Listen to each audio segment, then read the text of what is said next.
Hello, everyone, and thank you for watching Principal Living. Today, we have a special guest, Matt Manero. Matt Manero launched his first company, Commercial Fleet Financing Incorporated, in 1995 with a phone and a folding table and the confidence of a single client, one trucker. Fast forward 23 years, and his company has funded over $1 billion in transportation equipment with annual business of $150 million plus. His companies have been recognized in publications such as Inc. Magazine, Dallas Business Journal, Overdrive Magazine, and many others. Matt is a sought-after speaker with the entrepreneurial and association communities and has a highly popular podcast named You Need More Money, as well as the author of Grid and You Need More Money books. He is happily married to his beloved wife, Rocky, and they have three amazing boys, John, Jack, and Julian. I would like to welcome you guys, Matt Manero. Welcome to the show, Matt. How you doing? Doing awesome, man. Good to see you. Awesome. Thank you for being here. If you don't mind, if you can give us a little bit of background and a little bit of information of who you are and what you do so our audience can know a little bit about you. Yeah, I mean, you tell me what you want to, what you specifically want to hear about. I mean, I'm a businessman, I'm a father, I'm a husband, pretty good friend to a few people, I think. Not a great friend, but a pretty good friend to a few people. But that's okay because that falls in line with my three primary core values in my life. The first being that I want to be a good friend, I want to be a great husband, and I want to be a hero father. So if I'm doing those three things, I'm going to live a great life, buddy. Awesome. As far as like background of where you came from, a little bit of your childhood, maybe from where you were at to where you are now, just so we can know a little bit more about yourself. Yeah, I mean, I'm 51 years old. I grew up in the Northeast in Connecticut. My real dad split when I was 6 months old. He left my mother and I high and dry. Never saw him again. Never heard from him again. Know nothing about him. My mother remarried to a guy when I was 7 or 8 years old. Super tough guy, emotionally tough guy, not physically tough guy, but emotionally tough guy. And for some reason, he really thought it was important to break my sister and I down. Called us stupid and idiots and retards and morons every minute of our upbringing. And he passed away in April of this year. And, I have absolutely no resentment towards him in any capacity at all. I loved him. He was the father figure that I represent in my life.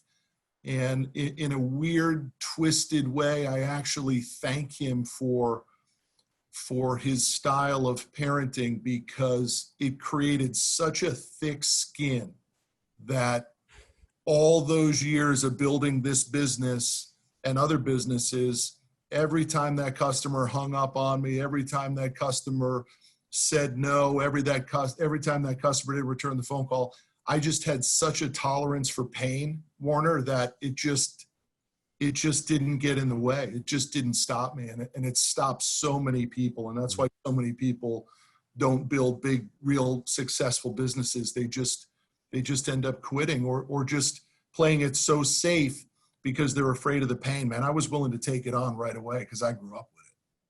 So you actually use whatever happened to you to actually fuel you and use it to your own advantage. In your personal view, what do you think is the difference between a person that stays there and use that? You call them the blamers in your book, you need more money. And what do you think is the difference in your point of view of someone that says, you know what, they did this to me, I cannot be better, and yourself? You're saying, okay, this happened to me and this made me stronger. What do you think is the difference? Look, I got to tell you, man, I don't spend time trying to figure out what's going on in those people's minds. Like, I just don't. I couldn't tell you what's going on in their minds and why they would want to stay there. I couldn't imagine why a person wouldn't want to take control of their existence and what they're capable of achieving because of someone else, So I don't have an answer for your question, my man. I literally spend zero time thinking about someone else's, reasoning. It's totally foreign to me. I mean, I remember sitting in a meeting when I was just getting started in business for myself, and the guy that I was in the meeting said, you're in a tough spot. And I said, why is that? He said, because you'll probably never be satisfied. I said, okay, why do you feel that way? And he said, because you never compare yourself down, you only compare yourself up. And that's exactly true. 25 years later, it's the exact same thing, dude. I never compare myself down. Like, why don't I? Woulda, coulda, shoulda, what if? Never. I always compare myself up. What does that guy have? How did he get it? How do I get a piece of it? My whole life, I've been like that. If, I talk about it in the book, You Need More Money. You might remember it where, I referenced that movie, Pursuit of Happiness, where Will Smith sees the guy pull up in the Ferrari, and Will Smith goes up to him and says, hey, I just got to ask you one question, man. What do you do for a living? Dude, that was me. Like, hold on a minute. How do you live in this house? Like, tell me what happens. Tell me the protocol. Tell me the roadmap. How does someone get what you have? That has been my whole journey. And, certainly there's a materialistic side of it, but the real side of it is, dude, how are you such a good parent? How are you so physically fit? How did you get your money right? Right? How do you have such good kids? How do you have a marriage that lasted for 70 and a half years? Like my wife's grandparents, they were married 70 and a half years. And pretty much the only question I would ask them is, how did you do it? Like, teach me how you did that. So, I just never, ever ask myself, why, poor me, woe is me. I always ask myself, why not me? Got it. So you're pretty much looking for information to apply it, looking at people that already have what you're looking for. Would that be? Totally. And recognizing, though, by the way, Warner, that's a very challenging existence too.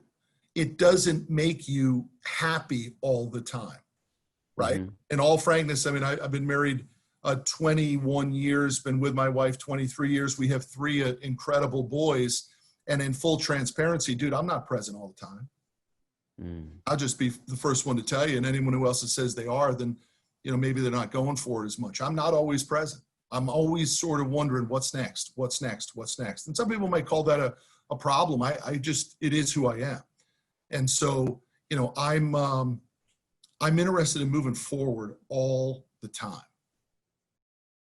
Got it. So you always have the end goal in mind, I'll say. I didn't always. I just had forward movement in mind. And that was the problem. You bring up a tremendously important point. I think most people truly don't know why they're doing what it is that they're doing.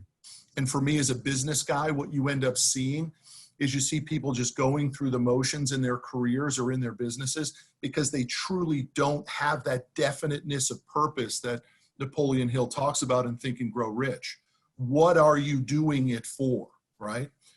I try to put myself in that frame of mind, and no matter what I'm doing, whether I'm, with my children, I'm on a date night with my wife, I'm doing a meeting in my office, I'm always asking myself, what is the end result of this activity? And I didn't do that early on in my career, and that strung on, man. That just it allowed me to waste time, Warner, because I didn't have that figured out, right? Whereas now I'm in a business, friend of mine named Judge Graham, and Judge had the exact opposite approach in his business career, right? We're starting it, we're exiting it, we're getting paid. 6 years later, he exits the business for north of $500 million. Every decision he made was towards that end game, that definiteness. I encourage everybody on the call today to really spend time figuring out, what am I doing it for? It's why I'm very rarely on social anymore. I cannot, and even when I'm on social, I'm really mostly just responding to my own stuff. I never look at somebody's feed. Like, what you're doing in your life is of no interest to me at all. I want to live my life, dude. I don't want to watch you live in your life. That's a great point that you said. And one thing that I noticed in your book as well that you talk about. So two points I want to make. You reference Tony Robbins, and Tony Robbins says success leaves clues. So I believe you kind of, in a way, you're adopting that mentality on looking of what pretty much what you want to acquire, looking at a person that has it and kind of implementing. And then you have the visualizing part of, I don't know if you do this yourself, but maybe put it on paper and kind of set steps and goals to get to that main goal. To have, I was talking to a guy about 2 weeks ago, and he's been doing adventure racing for a long time, and he actually told me that he's like, I never think about what's going on right now. He's like, I'm always having, on every step that I take and every decision that I do, I'm having the end goal in mind. So it sounds like it's something very comparable to you, because he's always saying like, if I'm gonna take a left, or if I'm gonna take a right, how is this gonna affect where I'm going? So always having that end goal in mind gives you direction, gives you purpose on your daily time. And I really like that mentality that you have, that it's not about what other people are doing, but what is my end goal and how can I achieve it on a daily basis. Yeah, and to give listeners hope, I didn't always have that mindset of the clarity of the end goal. I had clarity of movement in a forward direction, but I never in the early stages had clarity of what I was doing it for. I mean, how often have we worked out but without a goal of the result of the working out, that we just end up calling ourselves someone who works out, right? Mm-hmm. It happens all to every single one of us. So what I'm challenging the audience today is to spend the time to create the definiteness of the end game, right? You do that on a vacation. I mean, you're going to plan out that week or 2 weeks, wherever it is you're going, with tremendous detail. And you're going to squeeze the expense of the trip so you get maximum value, whether it's the dollar expense or the time expense or the relationship expense, the experience you're looking to create for your children or whoever you're with. But yet we don't do that in our businesses. We don't do it in our lives. And we sure as hell don't do it financially. I mean, all you have to do is go through your family tree and see elderly people who didn't take care of their money and see the spot they're in. And dude, I have it with my mom and my mother-in-law. Neither of them, as much as my wife and I love both of them, neither of them took care of themselves financially, and they are screwed. That's a harsh message, but why isn't it truthful? Dude, I want abundance of cash to help as many people as I want and to have the freedom to do what I want. And most people just don't take that gritty approach to it. And they end up getting passed up. Dude, time is not your friend. Time does not heal wounds. Time creates wounds. It feeds wounds. Your job is to compress time. Do as much of it as you possibly can, as quickly as you possibly can. And I just didn't know that in business, specifically in business. I didn't know that. I thought hanging a shingle and getting business cards and calling myself an entrepreneur would be better than working for someone else. And I'm here to tell anyone who wants to go down that road, it is not. I would encourage everyone to be an intrapreneur. Go work for a great company and be a major contributor there, because being the entrepreneur is far more difficult than most people think. By the way, Warner, when you get that definite of purpose down, that clarity in the end game, it creates teamwork. You can pull people with you.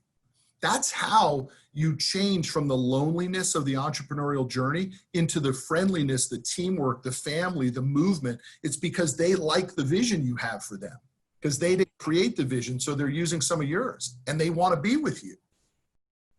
You actually brought up a great point, and something that I believe, that when you actually have a purpose and you have a vision, you become a leader. You become a person that people want to follow, because people that don't have a vision want to follow you because you have a vision. And now you can bring people up in their own area of, let's say, of giftedness to be part of your vision and bring them up with you. Totally. I mean, God says for For those who I have given so much, much is expected. Yeah. So if you are in a leadership position, much is expected of you. You better rise to that occasion and do something with it. Awesome. That's an awesome way of thinking. I really like that perspective. So one thing I just want to bring up a little bit about your book, and one question that I had about it before we jump into the 3 principles that you applied into your life to become successful is, how do you implement those? You have 6 core values in your book that you implement on a daily basis. How do you implement them in your life? Is it something that you have maybe put on somewhere? Is it something that you just make time on a daily basis to approach them? Or how do you get to them? How do you implement them? I mean, again, I think it goes back to this visualization. I mean, I'm not a good golfer and I don't play a lot of golf. The golf is too long for me. Like 18 holes is too long. I'd probably play a lot more golf if it was 9 holes because it just goes a little faster. 18 is just too long. But I'm a huge fan of Jack Nicklaus, the guy who's won more majors than anybody. Jack Nicklaus says he never hit a shot until he had visualized what that shot was going to do. And I have spent a lot of time. I remember I was probably 8 years old, and I remember saying to my mother, does God know how my life is going to turn out? And my wife said, my mother said, absolutely. And I'm telling you, at that moment, all of my concerns about me achieving went away. I just knew that there was something that was going to make me successful. I had no idea what it was going to be. I had no idea it was going to be this hard, but I knew that I was going to be okay. And I never have lost faith in that some of my life is predestined. And so I try to make a lot of decisions based on that now. My wife and I are buying a beautiful lake house right now. I'm not going into too many of the details on it, but I was buying a ranch. And I'm under contract on this ranch. And this is how it played out. We signed the contract on the ranch on Tuesday, and Wednesday morning, not a lake house, the exact lake house on the exact street, on the exact section of the lake that if we had said, if we were ever going to buy a lake house, it would be one of these 5 houses, came for sale. We canceled the contract on the ranch. I paid over asking price for the lake house because I know without a question that lake house was put in my life to provide more value to others than the ranch to my family. And the first thing I did with that lake house was I called a group in Fort Worth, Texas. They don't call them orphanages anymore. They're run through the foster care system here in Texas. And I called them in Fort Worth and I said, I'd like to invite a bunch of the kids to the lake. And the guy said, well, that sounds like a great idea, but we have a transportation problem. I said, you don't have a transportation problem. I'll send a bus. The house sleeps 16. We could probably put some air mattresses out. You could probably put 20. I'll send a bus for 20 kids. Pick them up. You take them to my house. We'll take them on the boat. We'll take them on the jet skis. We'll fish. I'll cook for them. They can spend Saturday night, drive them home on Sunday. I said, the only thing I just want 30 minutes. I want to tell those kids that it doesn't matter where you come from. It matters where you're going. And that every one of those kids could have this exact same virtually perfect location lake house if they want it bad enough. Because I sure as hell didn't think I was ever going to have it. And I got it. So it's the ability to have constant faith, whether that faith is within yourself, whether it's in with God, wherever you get it, that if you put in the work, you will be okay. And that has been my mantra for my entire life, dude. If I put in the work, I'm going to be okay. The downside is I just didn't realize it was going to be this much work, dude. Like it's work. There has never been a free nickel for me. Not one. Every dollar I've made has been a hard dollar. There have been no easy dollars. Never. Every deal's been tough. Every investment was challenging. Everything was difficult, but it was worth it. And that's the deal, man. That's the gift that my old man gave me. He gave me the gift of having this unbelievably thick skin from a really young age to tolerate the pain required for entrepreneurial success. That's awesome. So pretty much what you're saying is the activation of faith kept you going. The activation of belief in yourself. Got it. The ability that you know that you are going to be okay if you take the right steps. Now, by the way, those steps that most people take in business, Warner, are referred to as the school of hard knocks, right? And the school of hard knocks is not a school at all, dude. It's a nightmare. There is a structural approach to success in business, and most of us don't do it. We bite our nose off to spite our face. We tell ourselves that it has to be this arduous, unbelievably difficult process, when in reality, there is a systemization to the success in business. And, you know, I'm involved in a new business called Burn the Ships with my business partner, Judge Graham. And we teach that structural 18-step process in a day-and-a-half boot camp for entrepreneurs. So if anybody's interested in coming to that, it's burntheships.com. Go to burntheships.com, click boot camp, and come on, and leave the rest up to me and Judge. But it is not as difficult as everybody makes it structurally. It's difficult from an effort standpoint, but the structure, the know-how, it's very, very simple. And you just got to follow the steps. One thing that I kind of notice about you, and something that I believe is, once again, principles are laws. And when you apply a law into your life, it comes with the reward and the protection of applying the law, right? And just like you were saying, you're applying faith, and faith comes with something extra. It comes with the reward of having more, of achieving more, of things working out to your favor because you're putting faith to work. So I really love that approach. And for one thing that I wanted to kind of jump into now that we got some information from you, what do you think will be the most important principle you have applied into your life to get you to where you are today?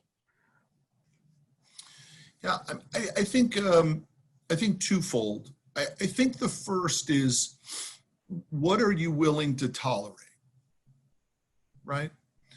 What behaviors, birds of a feather flock together, right? Mm-hmm. What behaviors are you willing to tolerate? And what are you requiring yourself to be known for? I can promise you that I have left millions and millions of dollars on the table because I refused to screw a client. I would never do a deal with a client that was not in that client's best interest. And I wanted to be known as someone that the client would feel tremendous character in doing business with. And that has been one of the biggest keys to our business success. Listen, I wasn't always the friendliest guy. I certainly wasn't always the best manager. I certainly was very difficult to work with in the early days, but I would never hose the client. The second piece that I think is a contributing factor is that, and I go back to it again, dude, I was willing to do the work. Like I talk about in the book, if you remember the concept false positive, right? I like to refer to it as hashtag false positive. It's where you think you're doing better than you really are, right? The bills don't come on pink slips anymore, and you can buy the Prada purse and you can do all that sort of stuff. I didn't spend any time in false positive. And today I always think I'm broke. My number one sales guy in here is 7-figure earner, phenomenal guy. He comes to work every day like he's broke. I am not afraid to do the work. So I think those two things, man, a desire to be known as someone of high character, by the way, many of those decisions, Warner, where I refused to do dirty deals or a bad deal for the client, dude, I needed that deal. Like, I needed the income of that deal. But if it required me to do something out of the line of character and decency, I still wouldn't do it. And I can tell you, man, I probably have a dozen stories of people that I did business with that down the line, they ended up getting in trouble for their business practices. But in my interaction with them, it was straight as a string, straight as an arrow. But yet to other people, they may have taken advantage of somebody else, but they never took advantage of me. I'll give you a quick story. I had to, when I moved to Dallas 25 years ago, I had a buddy from California, but I wasn't really good friends with him. We just kind of started to know each other a little bit. He called me and said, hey, I'm gonna be in Dallas. This is like the first weekend I moved to Dallas. And he says, we should hang out. I said, man, sounds great. I don't know anybody here. Like when I moved to Texas, I didn't know anybody.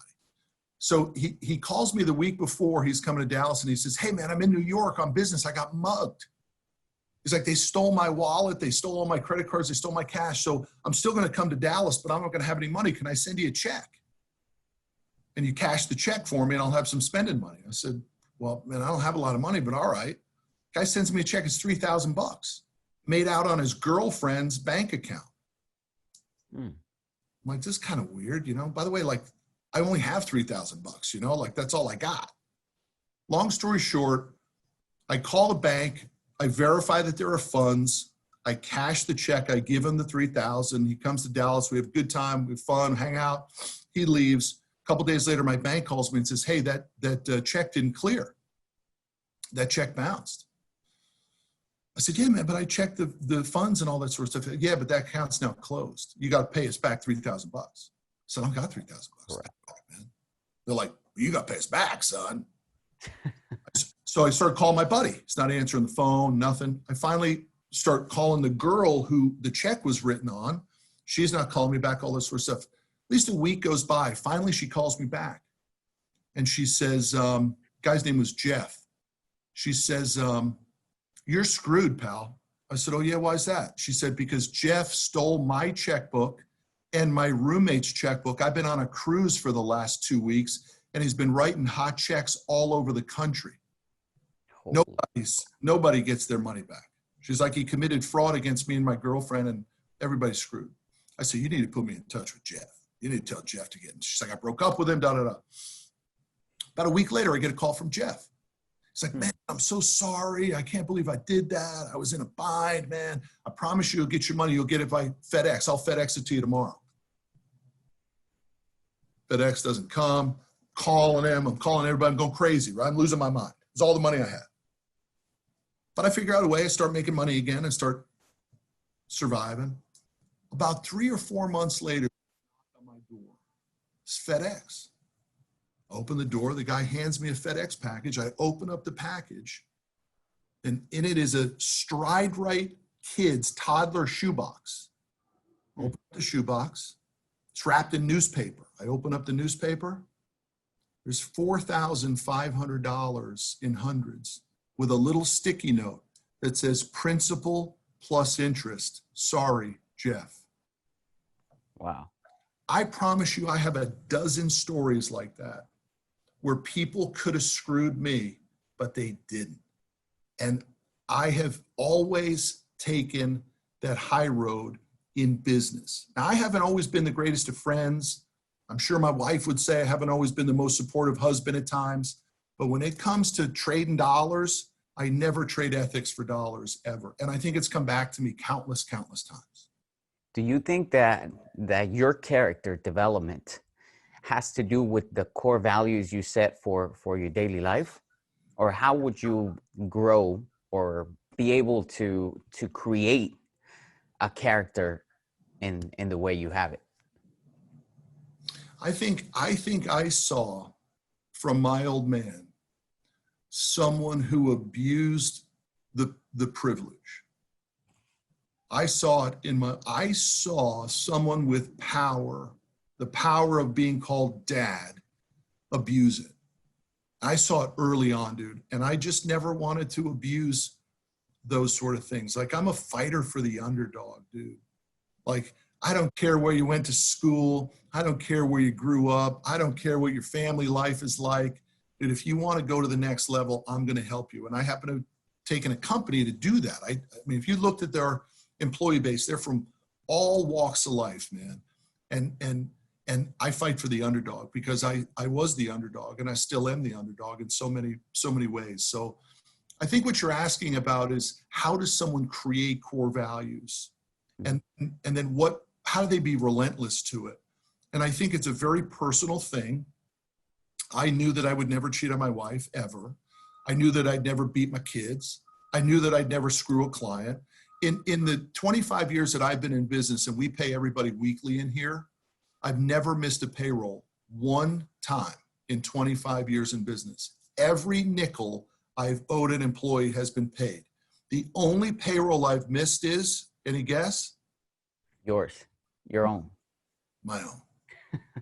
Every other payroll we pay every week has been paid in full. No one has ever not gotten a nickel that was owed to them. I don't know, man. I mean, now those aren't problems for us, right? Those are payrolls easy for us now, but there were so many times where it wasn't. And I just was never going to be known like that. Never given a pay cut ever in 25 years. I'd never changed payroll one time ever in 25 years. That's awesome.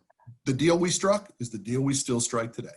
So anyway, listen, under no circumstances am I trying to position myself as some, perfect person. I'm highly flawed. I like cigars. I like hamburgers, right? I'm probably, too rough on my kids sometimes because I have such high expectations for them. But it is because I have relentlessness to a value system. And I trust the value system that I created. And that value system is to be a good friend, a great husband, and a hero father.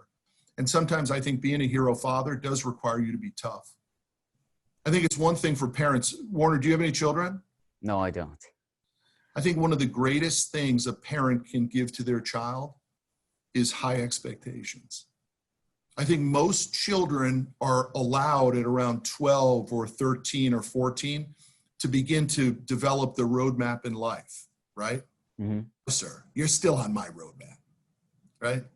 We're on my roadmap, son. This is how it's going to play out. Now, when you're 22, you can go do your own roadmap. But until that time, you're working on my roadmap. And my roadmap is based on the potential that I see in you, the greatness that I see within you. And I think a lot of parents, man, they just back off, right? Why kids get in so much trouble. Parents not keeping an eye on it.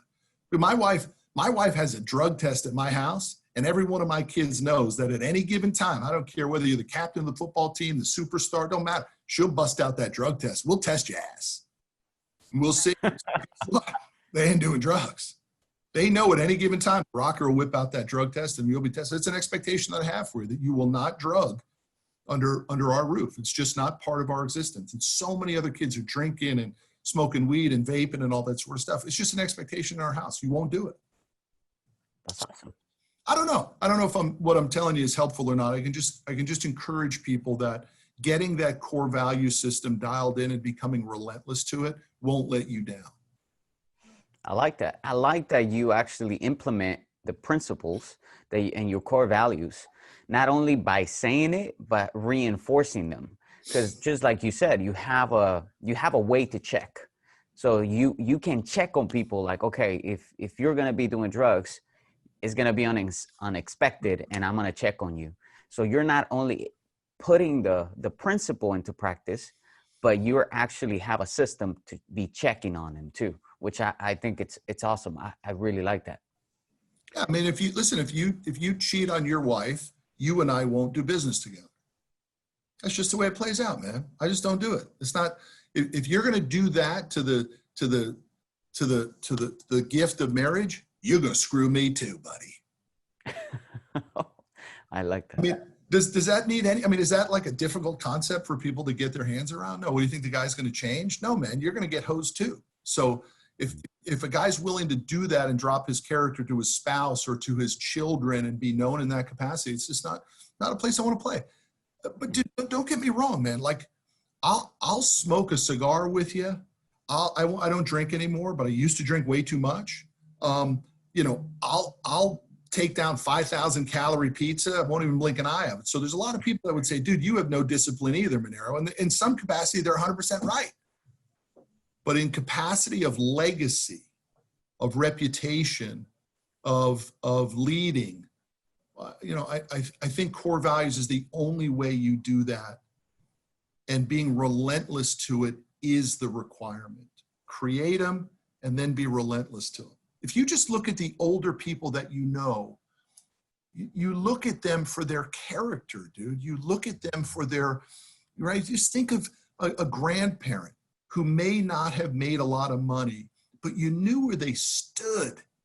You appreciate their stance and their relentlessness to reputation or to legacy or to family or to value system, to faith. That's what you remember, man. You know, my grandfather didn't have 2 nickels to rub together, man, but he was a hero of mine. That's awesome. And I think that's something that a lot of people don't see. Like, just like you were saying, you stop kind of watching Instagram and other people's life. And I think with the internet now, people see other people's lives, and that's what they focus on material things, but they don't see the core values, the things that actually matter in life, just like your implementation of them and how impactful they are to get you to the next level. So I think the information you're giving us is pretty awesome. And just to jump into the second one, what do you think it will be the second principle you are applying into your life to get you to where you are? Yeah, I mean, it is the work, dude. It is the work. I mean, you know, look, I lay out the roadmap in the book, You Need More Money, where people have to choose the right platform. Mm-hmm. I believe that a lot of people are in lousy businesses that don't connect to the income goals that they have. So choosing the right platform, the way you choose to make your money is very, very important. And I think a lot of people just sort of go into a business because that's what they know. But when you really build out the plan and you build out the vision for it, it has to have the ability to get you where you want to go financially. And, you know, like I talk about in my world, I just followed the large banks. Like Wells Fargo is the 800-pound gorilla in my industry. And I just knew that Wells Fargo was leaving money on the table and I could go get some of it, right? So you really do have to pick the right platform and then work tirelessly to be treated as one of the best. I mean, I like to say that, you know, experts get paid and amateurs get crushed. A lot of people are amateurs, man. They're 20-year salespeople with 1-year sales experience. Now, what if you flip that on its head for a second? And for that first year in sales, you became so relentless that you were going to have 20 years worth of knowledge and compress it into your first year because you were that relentless about it, right? That's the way you win. And so the work is underappreciated, dude. So many people are looking for reasons to spend the weekend doing something other than work. Dude, I worked and I still work, you know, a lot. Now I love it. And my family members understand it. But my business, as I talk about in the book, my business was a member of our family. It was our 4th child. So if I had to cancel date night, if I had to miss a game, it was no like awful situation, right? The only time it got awful was when I had to lie about how bad we were doing here, right? I don't know if you remember that from the book, but I mean, that's a very personal story that I think a lot of entrepreneurs end up going through is we mislead our spouses until maybe you can't mislead them anymore, you know? And I was doing that to my wife. I was telling her the business was doing better than it really was. And she just wouldn't take it anymore. And so I made a decision to get a bigger business. And I did it in 18 months and it changed everything. And the rocker never asks how we doing anymore, you know? But everybody has that same ability, Warner, right? I know it sounds hard and difficult and all that sort of stuff, but it's really not, dude. It's just living life, man. And people want to say living life is, vacations and all that sort of stuff. Great. And, good. Tell it to the bank. Tell it to the bank, right? Tell it when you're 75 years old and you can't go see the grandkids because you didn't put enough money away, or, like my mother living on Social Security and my mother-in-law living on Social Security. See how that plays out. Now they're both lucky because they got me, Warner, right? So life ain't so bad because they can make one phone call and I'll make their life good again, as I have many, many, many, many times, and will continue to make up that shortfall for them. But not everybody has that luxury, man. So, I like to say, let me ask you a question, Warner. You have you got a rich uncle? You got Uncle Bob, somebody in your family that's got money? Yes, I do. Yeah, you should be Uncle Bob. You should go be that guy. See, I had you, Warner, because either way, I was going to win on the question. If you said you didn't, then my response was going to be, then go be that uncle for your family. Now that you do, go be Uncle Bob, right? What do I mean by that? I mean, if the air conditioner breaks, well, I'm in Texas. If my mother-in-law's air conditioner breaks in the middle of the summer, she makes $1,300 a month on Social Security. Do you think she can get her air conditioning fixed? No. So what does she do? She lives in 100-degree heat in the house with no air conditioning at 70-something years old. Now, you don't think I'm going to let that happen, do you? No. But what if you couldn't? What if you weren't in a position to fix the air conditioning unit? What if the car constantly broke down? And so she was nervous to go out or go anywhere because she was worried about her car breaking down. Why don't you just step in and fix it? Or you go a step further, and what if someone that you love, like I talk about in the book, doesn't have health insurance or life insurance or any money, and they get diagnosed with stage 4 cancer like it happened to my brother-in-law, John? Don't you want to be the person that can step in and help? I mean, I do. Dude, I have those checks that I wrote to my brother-in-law and that I've continued to write. My best friend died. He had some money, and my wife's best friend died, and she didn't have any money. And before she died, Rocky and I went to her and we said, I want you to pick out the perfect funeral, exactly the way you would want it. Money is she did. She picked out the music. She picked out the casket. She picked out the flowers. She picked out the venue. She wrote the check. She was happy, man. The only thing it took was a little bit of money. Dude, why don't you want to be in that spot? Why doesn't somebody want to be that Uncle Bob, man? Step up. Do that. It's not that freaking hard, man. It's not. It's just have the plan, execute on the plan, work your ass off. Build the reserve account, which I talk about in the book. I mean, by the way, just big takeaway for people. My brother-in-law, I talk about in the book, he passed away with no health insurance, no life insurance. Dude, somebody listening to us today, Warner, should immediately Google term life insurance in their area, and they should buy as much of it as they possibly can. Because term life insurance, and I make no money off term life insurance, I'm not recommending anybody, but it hedges a person's climb. If they're saying to themselves, how can I do this? How can I give my spouse security, which is what so many spouses want? Go buy some life insurance, man. And then come home and say, hey, baby, I bought us a $500,000 life insurance policy today. If I die over the next 20 or 30 years, you'll get $500,000. Dude, thumbs up. You just bought time. You hedged your brokenness, and $500,000 worth of term life insurance is maybe $100, maybe $150 a month. It's cheap. But yet it bought you time now. It fixed a major, $150 a month fixed a huge problem.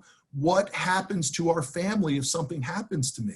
You fixed it for $150. My brother-in-law didn't do that. Countless people don't do it. So if one major takeaway for everybody today, go buy term life insurance today. If you already got some term life insurance, see if you can buy more of it. Awesome. And I sell insurance. Do you go buy whole life, go buy universal? I'm just telling you, if you want the cheapest, go buy term.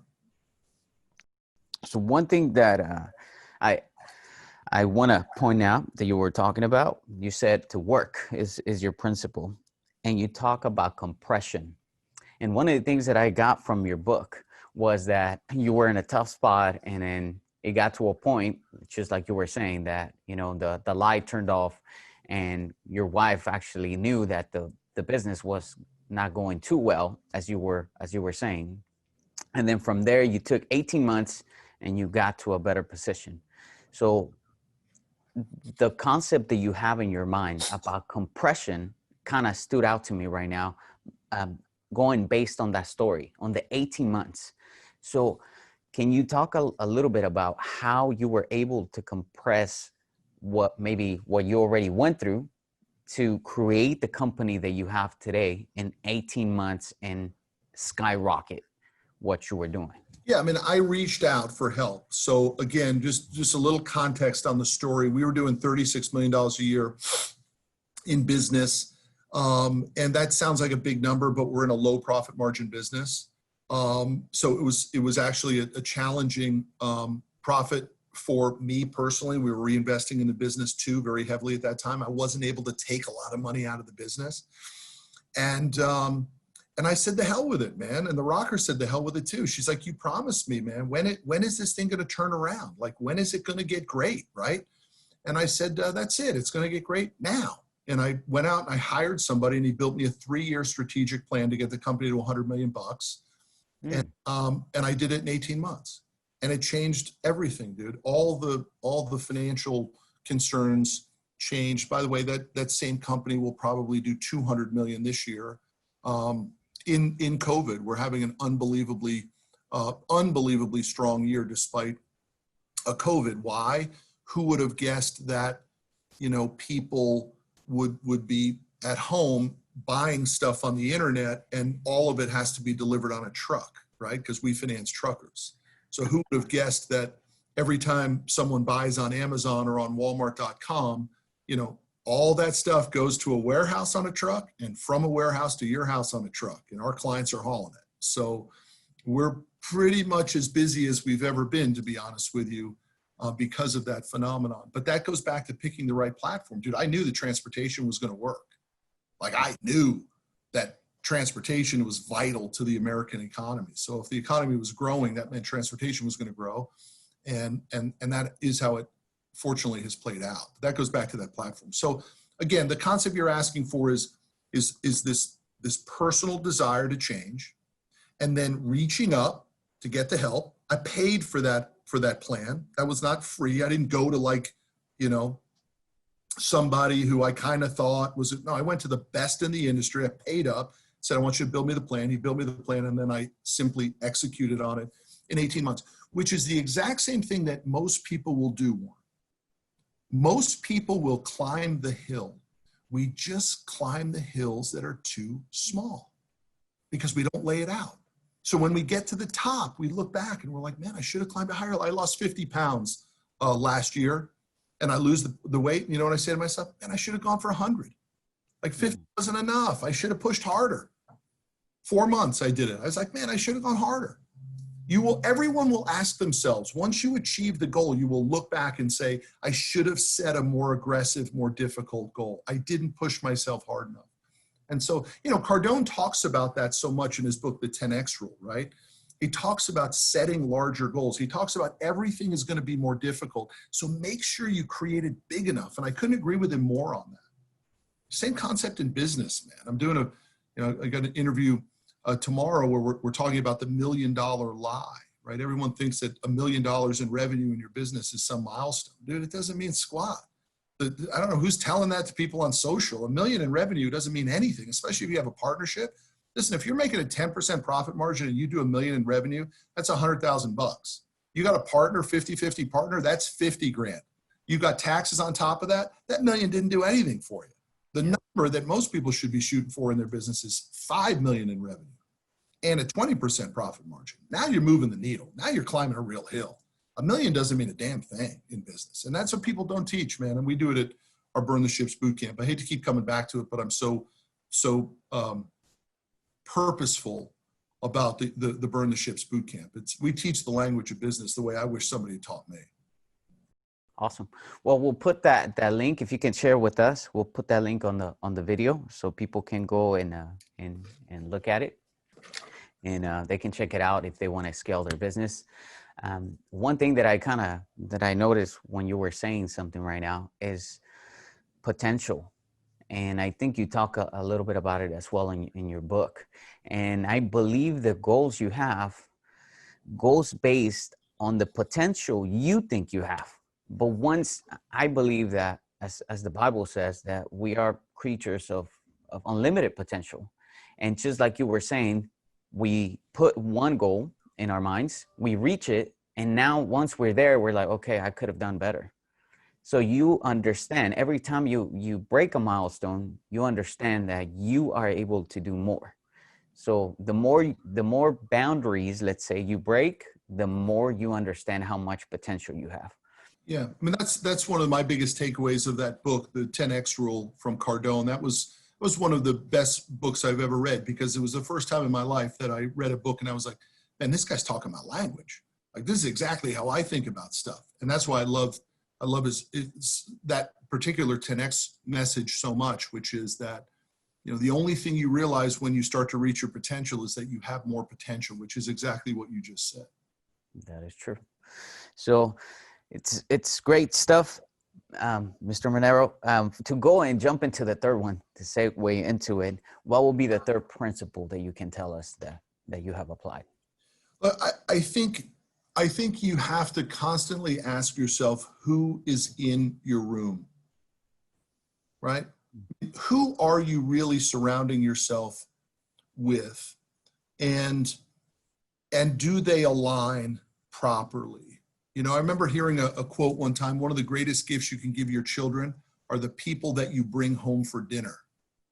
And I love that, right? Because, you know, are you surrounding yourself with very interesting and creative and achieving people? And most of us aren't, really. It's hard to find.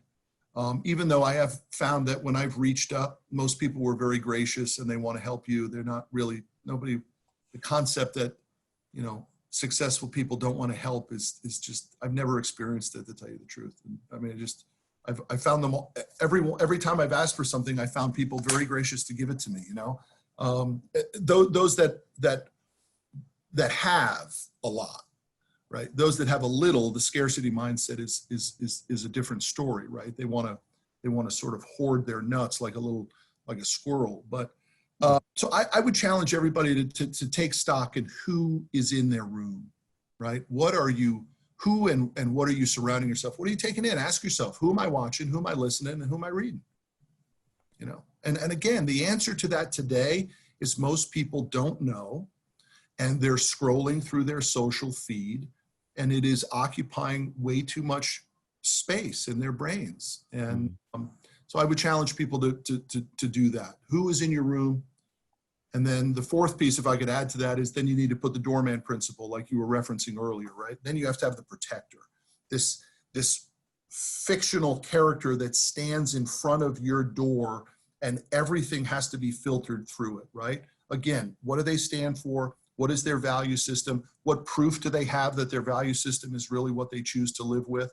And then will you allow them to come in to your environment? Because, you know, the rotten apple spoils the bunch, man. It really does. So, look, man, there's no real formula to what we're talking about. It's really lifestyle by design, which is the big takeaway of the book, Warner, which is to just go build it and go get it, right? Just go figure what you want and then go into the marketplace and get your hands on it. It's just not that hard, man. But we are filled with head cheese. We all have some of it. We've got these negative thoughts. We've got this self-esteem issue. We don't have a clear roadmap. We don't have a clear end game. We have to get that stuff fixed if we really want to win. By the way, man, hopefully you choose the right partner too. I mean, that's a big deal. I got lucky with the rocker, you know. She was hard when she needed to be hard, and she was supportive when she needed to be supportive. Not one time has the rocker been like, hold on a minute, you're canceling date night because of work. She's always been like, hey, this thing's going to pay off, right? Like, you're going to go make it happen, right, baby? That's like, we've had the pain. Where's the gain, right, honey? And that was fuel for me, man. Now, like I said earlier, I mean, the rocker like never asked those questions, you know, and I want that. I wanted to provide my wife security. Unquestionable security. I wanted her to never have to worry about money ever again. And, she won't. And that's pretty cool.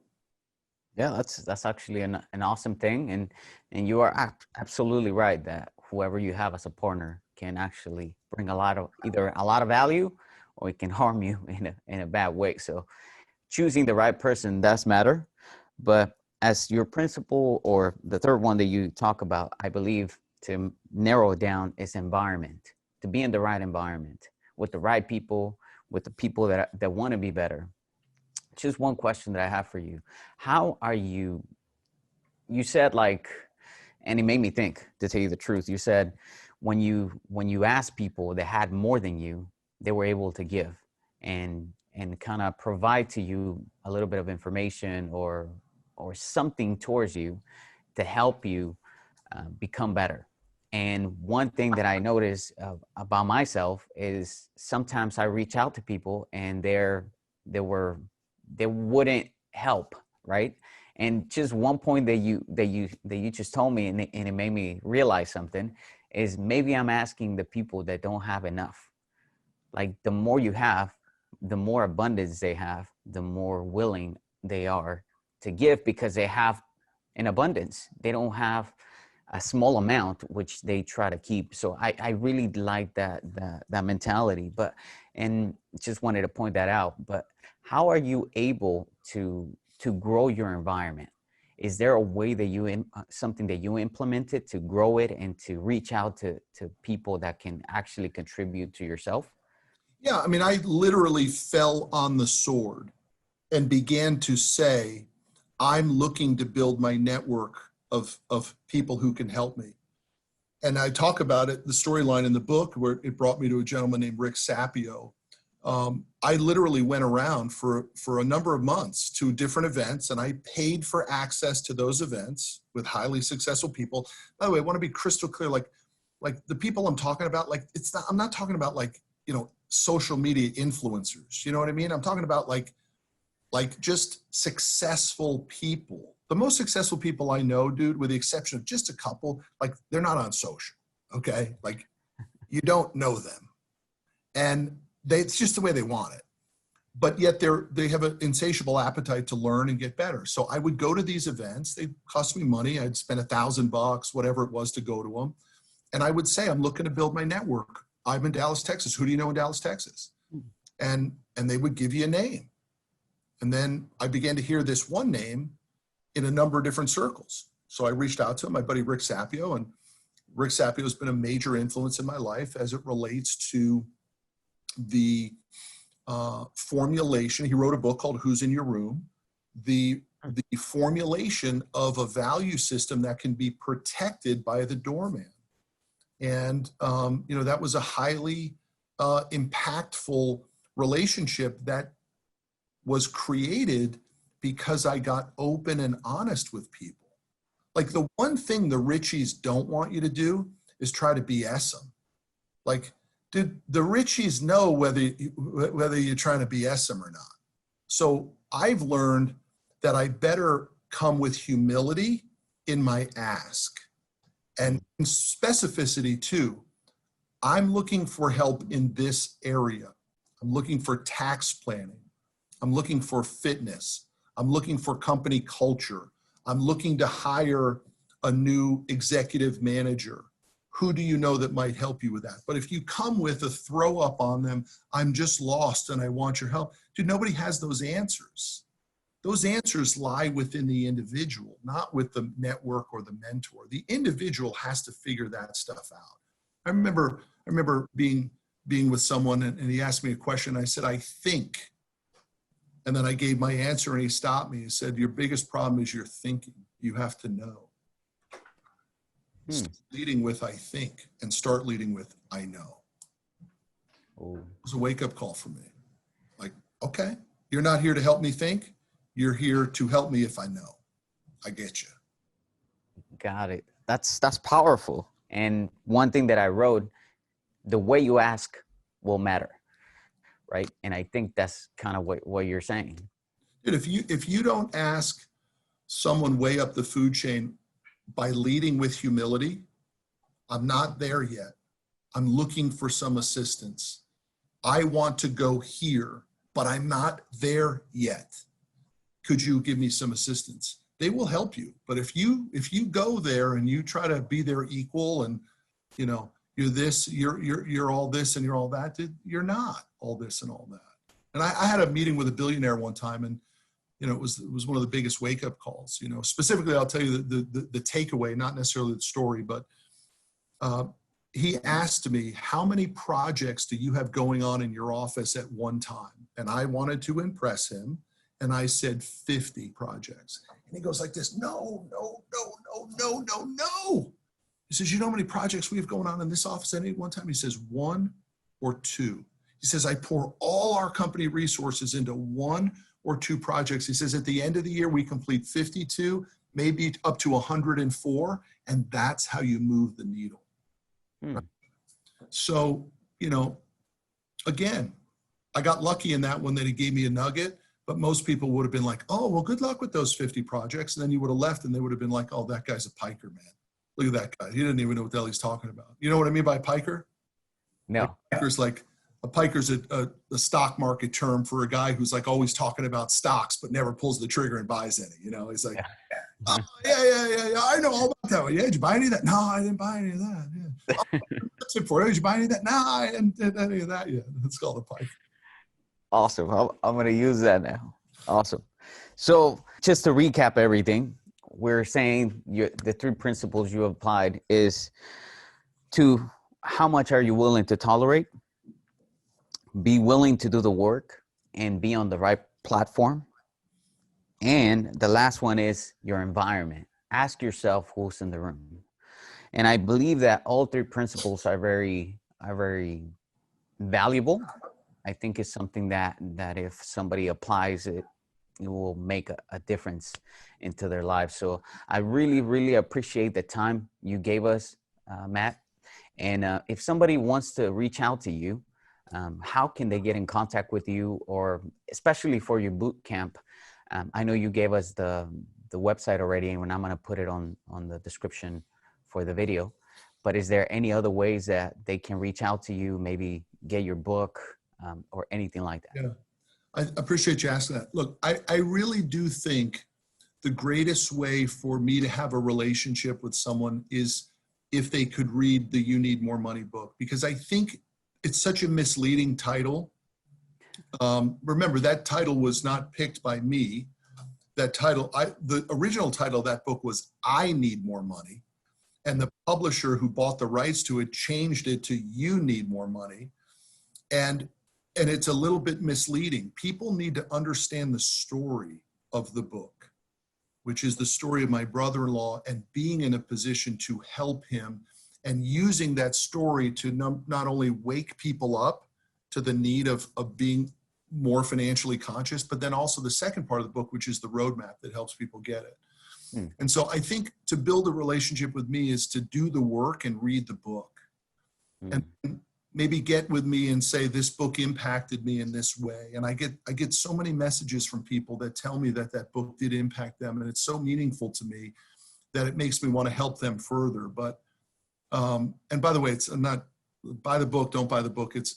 But I think the book will help anyone with just a refresher course of why money does matter. And it matters more than a lot of people give it credit. And so that's the starting point, I think. They can buy the book on Amazon, You Need More Money. They can type in Matt Manero, whatever.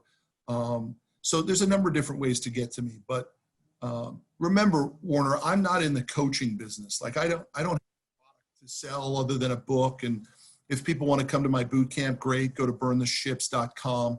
I mean, you know, that's not my gig, dude. I finance trucks. Like that's my gig, you know.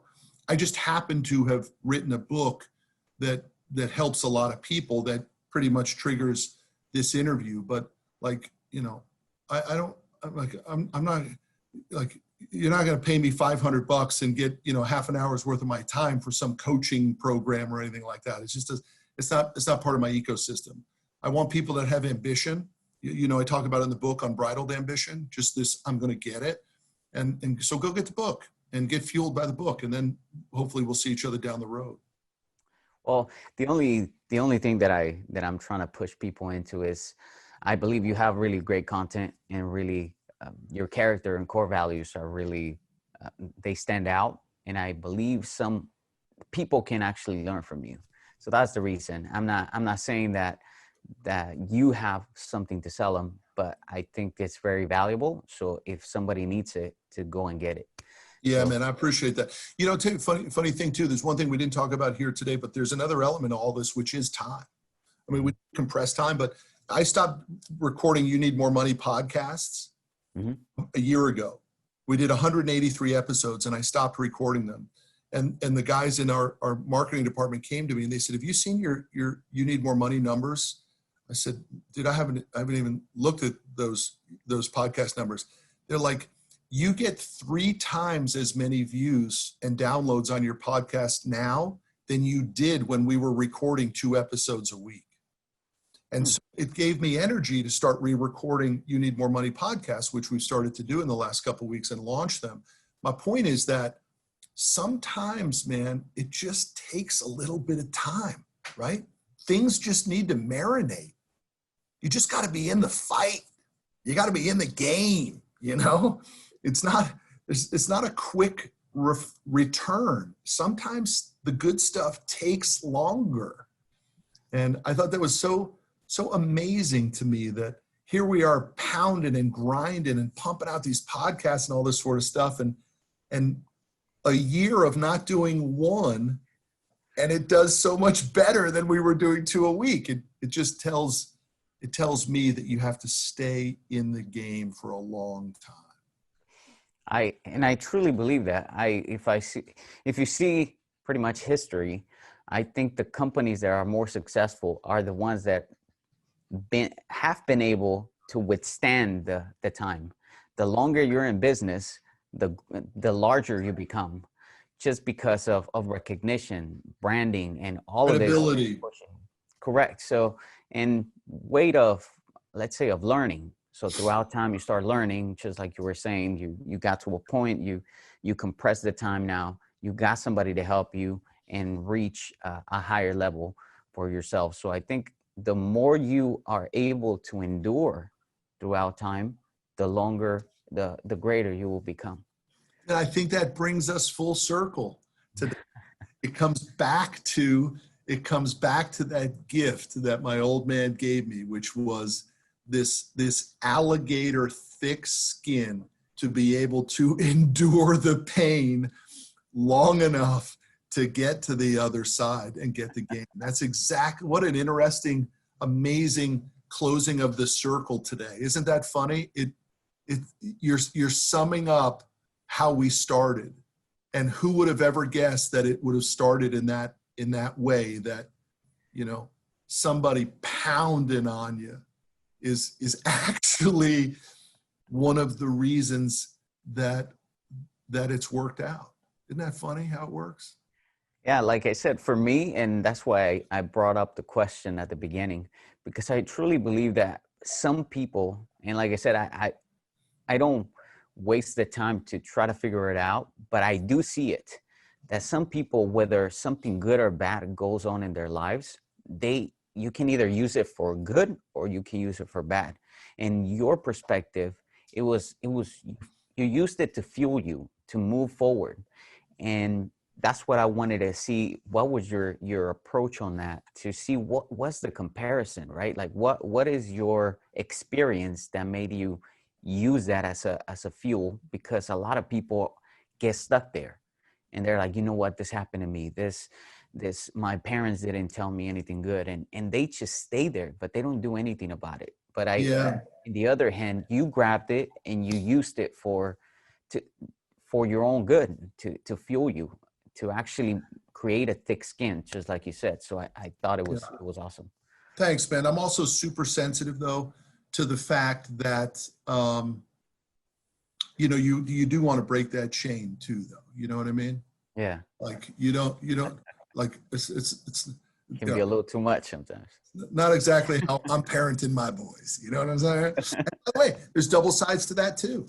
There might be an element that my boys haven't had it like that, so they may not have that chip on their shoulder or that grit. You know, there's two sides. Dude, listen, there's always two sides, man. I mean, there's a buy, and there's a plus, and there's a minus. You know, in everything.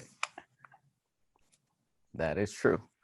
My old man used to say, it's never black and white. It's always somewhere in the gray, right? It's always, it all lies somewhere in the middle. But boy, what a great way to finish today in the way you summed it up. And hopefully people can resonate with that, you know, there is amazing blessing in everything if there is perception of it the right way. It can be perceived the wrong way, and you could end up for tough life, and it happens. And I'm sensitive to that too, though. I'm very sensitive that not everybody can figure it out. I'm just not in the business of helping them figure it out.